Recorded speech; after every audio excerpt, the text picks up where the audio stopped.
Prithviraj Chauhan. Much before the advent of the Mughals in India, Delhi was ruled by a brave king, Prithviraj Chauhan. During the same period, Kannauj, a much bigger and more powerful kingdom than Delhi, was ruled by Jaichand. I wish I were the emperor of India.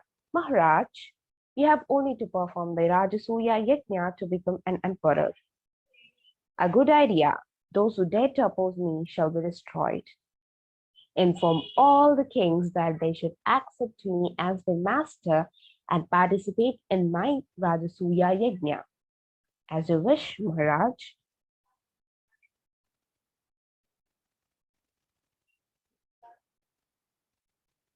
The kings who refused to accept Jaichand as the ruler had to face all the might of his forces. Finally, Jaichand was accepted as a sole ruler by all the kings except one.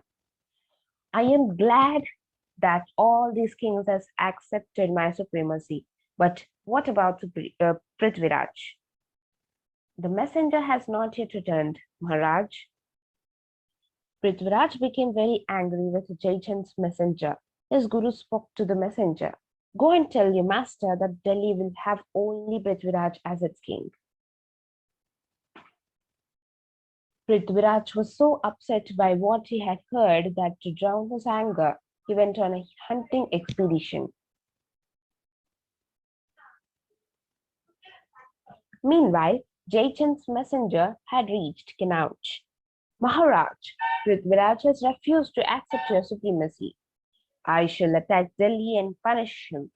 But Maharaj, the date of the yajna is very near. We don't have enough time to attack Delhi. You are right. I'll wait till the yajna is over.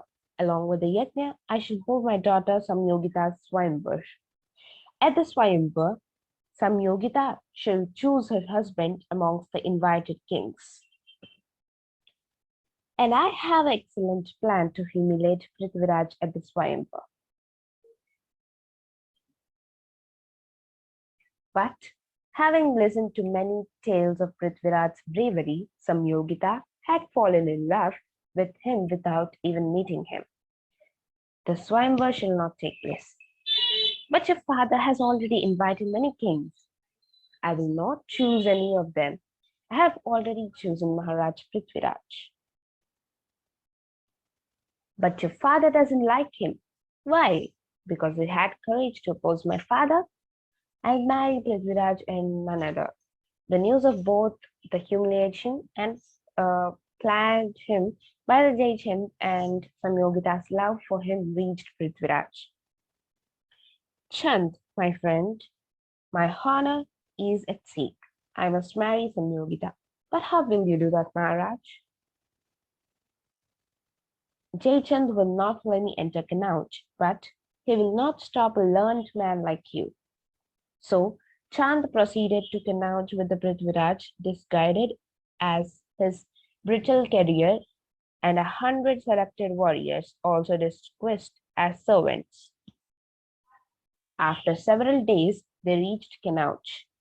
That shining gold-covered dome is Jaichand's palace, Maharaj. Don't call me Maharaj. I am supposed to be your servant. Chand was received with honor by Jaichand. I have heard that Prithviraj is a good fighter. Yes, he can strike 50 times before his enemy even raises his sword. Jaichand did not like Chand's reply, but he kept quiet. Go and make arrangements for our guest's stay. And then Jaichand retired to his parents. Next morning, King Jaichand visited Chand. I hope you are comfortable here. We are. Please sit down. Jaichand was impressed by the personality of Betel Carrier. This man is not an ordinary servant. There is something strange about this servant. While going out, Jaichand glanced through a window. He does not seem to be a servant. Immediately, Jaichand alerted his forces. Guard all the roads. Keep an eye on those people. Meanwhile, Prithviraj. was planning to meet some Yogita. We can't remain safe here for long. Something must be done soon. Jaichand knew that his daughter had decided to marry Prithviraj at any cost. He quickly changed his plans. Minister, inform all the invited kings that the Swayamvar will take place tomorrow, and not for the yajna as planned earlier. As you wish, Maharaj. An excited soldier hurried to Prithviraj. Maharaj, we have no time to lose. The Swayamvar is going to take place tomorrow. So soon. Yes, and Jaichand is going to place your statue at the gate to humiliate you. He shall pay dearly for humiliating me thus. Next day, at the Swayamvar, Prithviraj's statue was placed near the gate, and Samyogita was led to select her husband from among the assembled kings, accompanied by their charans. I expected him to be present here in disgrace. What shall do now? Finally, Samyogita put the garland around the neck of Prithviraj's statue. My husband can only be Prithviraj. Stop them! And Samyogita rode with Prithviraj on his horse. Come, my soldiers, let us fight our way out. But within no time, Jaichand's huge army had surrounded them. Attack and capture Prithviraj at any cost. The first attack on Prithviraj was led by Mirbandhan, a Persian officer in Jaichand's army. But Mirbandhan was no match for Prithviraj. With Mirbandhan's death, his soldiers ran helter-skelter. Then Prithviraj and his soldiers attacked Jaichand's main forces. Victory to Maharaj Prithviraj. Soon Prithviraj with his soldiers crashed through the enemy lines. The soldiers were jubilant, but their joy was short-lived. Cunning Jaichand has placed more soldiers farther down the route. This time, Prithviraj was seriously injured, but he pulled the arrow out. We should change our strategy. Let us travel through the hills. We can face the enemy better. Through they provided safety, the hills checked the speed of Prithviraj's soldiers, so the enemy started coming closer on a narrow, hilly path. We will leave one warrior here to engage the enemy and the others will proceed to Delhi. No, I am not a coward. I will stay here and face the enemy. Nobody can doubt your bravery, Maharaj, but our aim is not to fight the enemy, but avenge your insult. And that purpose will not be achieved if you do not reach the Delhi with your bride. After quite some persuasion, Prithviraj agreed and they left Bagrai behind to check the enemy. Bagrai was a fierce fighter, but he was greatly outnumbered. After the death of Bagrai, the Jamblian forces of enemy rushed forward. Beware, there is another walking the path. Many were the lives sacrificed for Prithviraj. Khan, the commander of Prithviraj's army, decided to check the enemy himself. Even Khan's horse attacked the enemy. After a bitter fight, there he too was killed. Now we can capture Prithviraj with ease. But by then it was too late. Prithviraj has reached his fort in Delhi. Afraid to fight Prithviraj's vast army, the frustrated Jaichand went back. There was great rejoicing in Delhi. Long live Maharaj Prithviraj. Long live Maharani Samyogita. Now that peace reigned, Prithviraj was lost in his lady's love.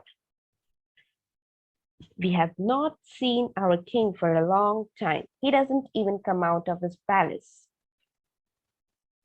Everyone is unhappy. Yes, our king had not come to the court since he got married.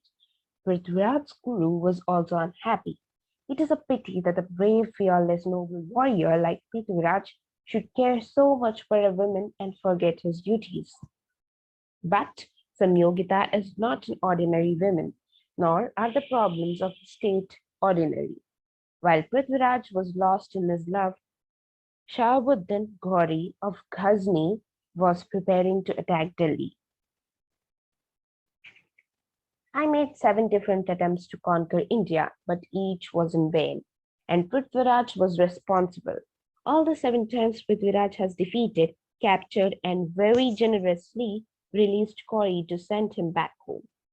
This time Gauri was confident victory, as Jai Chand had promised to help him if necessary. Jai Chand is my ally. This is my chance to defeat Prithviraj. And thus, with the help of the Chakras, Jaichand Shahabuddin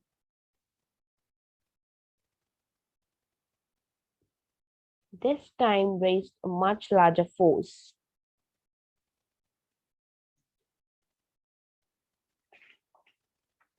The nobles of Delhi were worried by the advanced Shahabuddin forces. But how can we inform the king? He gets angry when disturbed. I will write him a letter. A letter from my guru? Why? Shame on me. I neglected my duties as a king. Prithviraj's forces had grown weak as he lost the commander and the cream of his warriors with the battle with Jaichand, but he gathered the remaining soldiers and led them to face the enemy. Shahabuddin Ghori's forces were led by 3 veteran officers. Soon, 2 armies were fighting each other. Prithviraj and his soldiers fought with exceptional bravery. Prithviraj and his soldiers fought with exceptional bravery. But Prithviraj's small force was massacred and he was captured by Ghori's soldiers. Captive Prithviraj was taken to Ghazni. Look at the fierce, the lion of Delhi. Ha ha. Lower your eyes, you infidel. How dare you stare at me? Unafraid.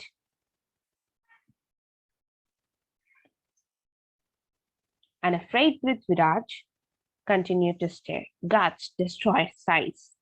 And so Prithviraj's eyes were burnt. When poet Chand heard about the Prithviraj's fate, he dressed as a sadhu and started at once for Ghazni. Chand met Shahabuddin when he was practicing archery. What do you think of me? Good, but very ordinary compared to Maharaj Prithviraj's skill. He can pierce a matter going with headless arrow. Impossible. It is not impossible. Although he is blind, he can do it, guided only by the sound of gong. I want to say it, but if he fails, your head will be cut off. Chand met Prithviraj in the prison and told him of his plan. You can kill Shahabuddin during the demonstration and avenge your insult, and then we can dispatch each other. But how will I know if he is sitting? Leave that to me, all right. Maharaj Prithviraj has to give a demonstration, but since he is a king, he will not obey a common man's. Maharaj Prithviraj has to give the demonstration, but since he is a king, he will not obey a common man's order. You will have to order him to shoot. Agreed? At the court next day. Ready, aim. At the last order, Prithviraj whirled round and aimed at the Shahabuddin, guided by his voice. Shoot! Ah! Prithviraj learned from his keen sense of hearing that his enemy was dead. To avoid a humiliating death at his hands of enemy, soldiers, Chand and Prithviraj stabbed each other as previously planned. Victory to Maharaj Prithviraj. The end. Thank you.